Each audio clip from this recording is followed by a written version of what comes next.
Take off from stand still, trash them like a landfill, skep just like a Fed deal. Bitch, I took the red pill. I've been woke so long, I barely close my eyes. I've been real so long, I rarely miss the lies. Thankful I ain't have to take the oath to get the light. Always been the truth, that's why I speak it on the mic. Try to make me choose a guide, so I chose myself. Made us in the image, so I sit up on the shelf. Happiness and love over life of lust and wealth. Manifest whatever with the power within self. I'm rough around the edges, a dimensional warrior. Take a trip around the cosmos, catch a glimpse of Lemuria. Need to do some research if you feel like I'm boring ya. I'm just trying to let you know it's a little bit more to you. Little bit more. I'm rough around the edges, a dimensional warrior. Take a trip around the cosmos, catch a glimpse of Lemuria. Need to do some research if you feel like I'm boring ya. I'm just trying to let you know that's just a little bit more to you.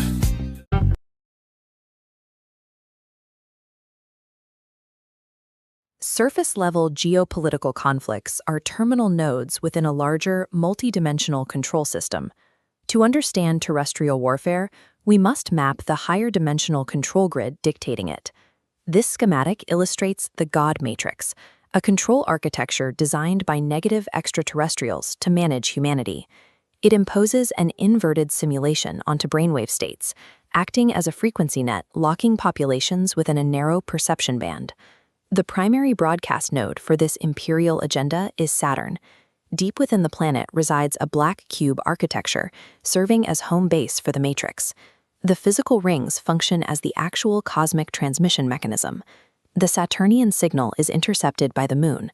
Operating as a secondary relay station, the Moon converts the broadcast into a localized frequency firmament, emitting a spherical, mind-altering membrane directly over the Earth.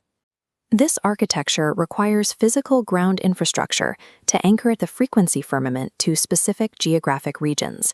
Because this net relies on these terrestrial relay points, modern surface conflicts target the specific locations required to either sustain or dismantle the broadcast. Military operations in Iraq, Mexico, and the Arctic target specific off-world infrastructure. These locations contain high-value technology that sits outside the public narrative of resource or border security. These are strategic proxy battles. Covert forces are currently engaged in seizing ancient stargates buried in the Iraqi desert, dismantling deep-state off-world transit hubs in the Arctic, and crippling the trafficking networks that provide biological assets to off-world factions. These ground-level battles are monitored and influenced by two distinct positive extraterrestrial oversight structures. This model illustrates oversight. In the middle layer, the Galactic Alliance, high orbital observers like Pleiadians, adhere to galactic law without tactical interference. In contrast, the Galactic Federation is an active consortium. They penetrate the Earth theater, operating alongside human factions. The Federation directive is aggressive planetary defense. They physically engage outside threat vectors, specifically hostile incursions by Draco-reptilian forces attempting to solidify surface control.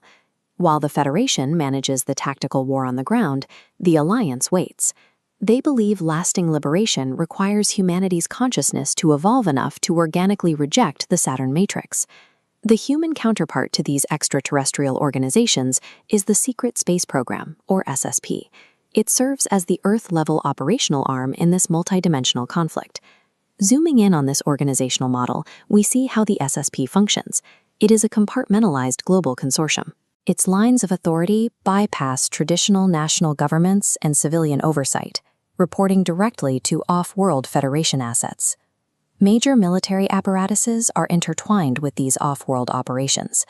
Structures like the Pentagon act as front-facing logistical nodes, concealing a vast, unacknowledged space infrastructure from public purview. The SSP mandate to protect the planet with reverse-engineered technology is incompatible with surface-level geopolitics. Releasing technologies like zero-point energy would instantly collapse the global fiat economic system, necessitating that the SSP operate entirely in the shadows. Without access to traditional fiat funding, the SSP relies on human biological assets as the primary currency and functional hardware for their off-world deployments. To the SSP, national borders are irrelevant. The global human population is viewed as a programmable, multidimensional biological substrate necessary to fight a galactic war. Human genetic material is targeted by both allied and hostile extraterrestrial factions because it is a highly adaptable, multi-dimensional technology. This interface displays ancient Anunnaki and Draco intervention. Humanity's 12-strand DNA was suppressed down to 2 active strands, locked to maintain a slave matrix. However, Anunnaki scientists secretly embedded a dormant 13th strand into the genome, the Sophia Codex. The Sophia Codex acts as a biological bypass. It was designed to remain dormant until planetary frequencies rose, at which point it would activate and reconnect humanity directly to God consciousness. Positive ET factions intervene to trigger this genetic potential.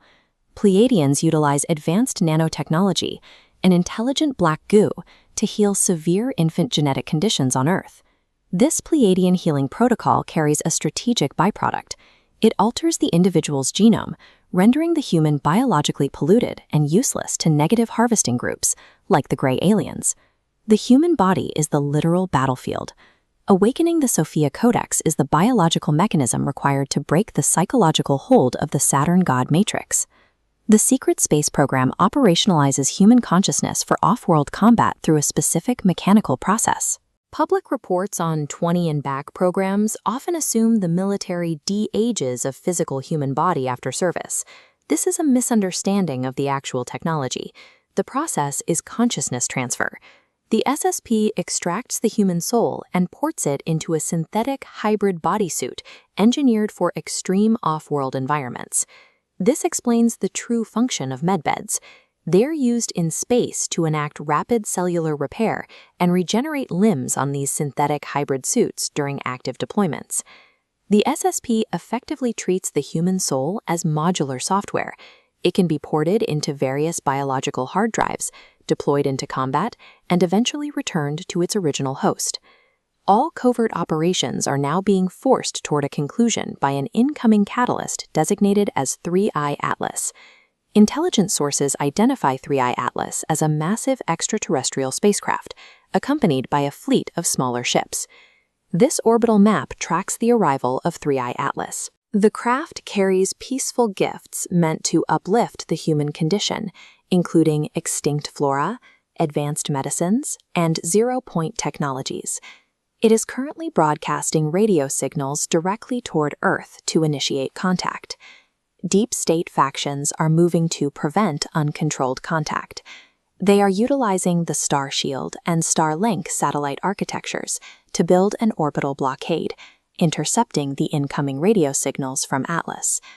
The deep state is fighting a desperate information war. They are attempting to maintain control over the disclosure timeline to protect the global financial structures that zero-point energy would instantly disrupt. The timeline is governed by the Ashtar Command, a group managing Earth's integration from a diplomatic headquarters in the upper atmosphere of Jupiter. The Ashtar Command enforces strict cosmic prerequisites before open contact is allowed. These include the total abolition of nuclear weapons and the establishment of a centralized global peace framework. If these conditions are not met, the Earth experiment will be terminated by the Jovian Council rather than allowed to join the wider galactic community.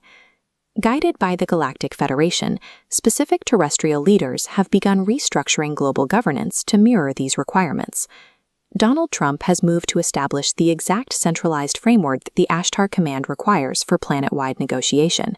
The United Nations Security Council recently passed a unanimous 13-0 vote to establish a global board of peace. This new supranational organization provides the unified global voice necessary to meet the Ashtar Command's parameters for diplomatic contact. This restructuring aligns with the March 2026 deadline. On that date, emissaries from 3I Atlas will formally petition the Jovian Council to evaluate Earth's progress based on these new structural benchmarks. Ultimate disclosure depends on whether human civilization can sustain this unified, peaceful architecture. If the 2026 Jovian protocols are satisfied, the frequency net falls and the blockade is broken.